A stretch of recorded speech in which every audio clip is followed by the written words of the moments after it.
Hello, bienvenue sur le podcast Des Au-delà, la safe place good vibes qui chouchoute ton âme. Je suis énergéticienne et aujourd'hui je vais t'en dire un petit peu plus sur mes guidances.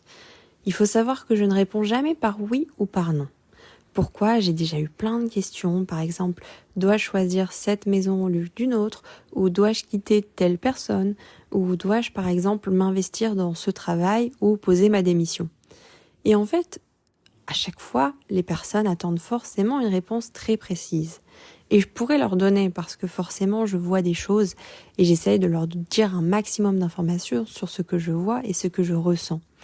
Mais tout simplement, d'une part, c'est pas à moi de prendre la décision parce que c'est une décision qui est lourde de responsabilité et je sais que si ces personnes me posent cette question, c'est parce qu'elles ont besoin d'être influencées dans leur choix et ce n'est pas à moi de le faire. Et d'autre part, parce qu'il y a là, pour le coup, plusieurs, on va dire, petites raisons, parce que c'est limitant, déjà, ça n'explique rien du tout de la situation. J'ai beau dire oui, démissionne, ben d'accord, mais ensuite, il y aura la question de pour faire quoi, et il y aura encore d'autres questions derrière. Et c'est vraiment un long chemin, par exemple. C'est comme un déménagement ou c'est comme une relation.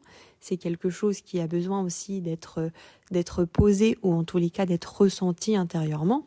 Et je préfère largement accompagner la personne à ressentir son intuition et à ressentir l'énergie de sa question à l'intérieur d'elle plutôt que moi le faire pour elle. Aussi parce que on a tous notre libre arbitre et le libre arbitre, on peut toujours aller contre ce qui nous est destiné. C'est-à-dire que j'aurais beau dire oui, il faut absolument que tu déménages et ta maison, c'est bien celle-ci. Si au final tu n'as pas envie pour X ou X raison de déménager, tu as ton libre arbitre et tu es tout à fait libre de le faire. Et il ne faudrait surtout pas le faire parce que moi je t'ai dit oui.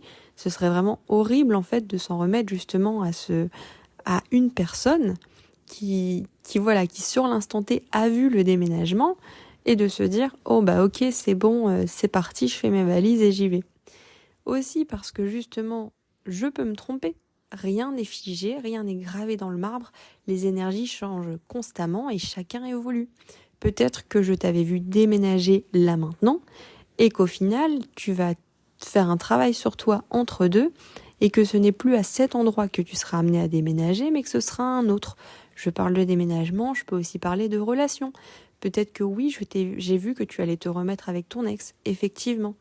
Mais tu vas peut-être juste te remettre avec lui pour 2 semaines, 2 jours, 2 heures, et au final te rendre compte que ben non, j'ai évolué et je ne veux plus de cette relation. Et là, tu vas trouver quelqu'un d'autre, dont je ne t'aurais pas parlé ou quelqu'un que je n'aurais pas vu. Et aussi, c'est quelque chose aussi... quand on me demande de dire oui ou non, c'est prendre un risque en fait. C'est quelque chose de très important parce que généralement, c'est des personnes qui misent tout sur le hasard, on va dire. Alors, c'est pas pour eux du hasard, mais ça va être vraiment tout misé sur une guidance, la spiritualité. Mais en fait, la spiritualité, le but, c'est pas de savoir de quoi est fait l'avenir. Le but, c'est pas de te dire demain tu vas te marier et après-demain tu auras des enfants. Le but de la spiritualité, c'est de déjà t'aider à comprendre pourquoi ça t'obsède, pourquoi tu ne sais pas par toi-même, pourquoi tu n'arrives pas à te décider par toi-même, pourquoi tu es aussi obsédé par cette question, comment faire, qu'est-ce que tu peux travailler pour être apaisé à ce sujet.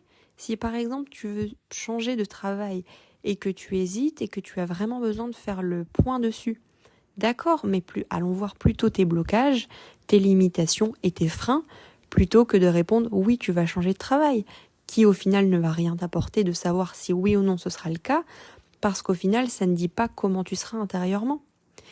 Et ce qui est important aussi, parce que dans la spiritualité, pour moi, je trouve que rien n'est figé, c'est important de vraiment expliquer, en tous les cas, c'est vraiment comment je procède, d'expliquer que la spiritualité, c'est pas seulement fait pour avoir des réponses, c'est aussi fait pour se sentir mieux à l'intérieur.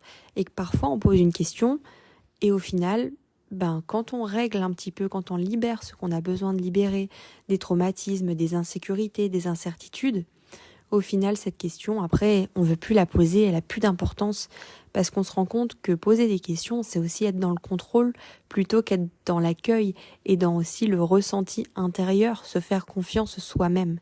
Et quand on acquiert petit à petit cette confiance, et ce respect et aussi cette lumière en nous et cet amour, finalement on commence à lâcher prise et on se dit que on accueille ce qu'on accueille, on fait ce qu'on doit faire, on le sent quand c'est le bon moment, on sent quand c'est le bon endroit, quand c'est la bonne personne, et on n'a plus besoin de demander à personne ou alors rarement.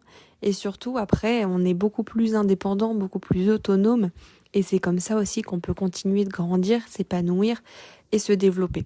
Parce que la spiritualité, c'est pas seulement répondre oui ou non à des questions, c'est aussi t'amener à t'élever et t'amener sur ton chemin.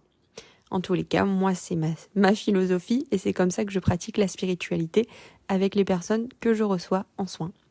Voilà, j'espère que ce podcast t'a plu et je te dis à très vite.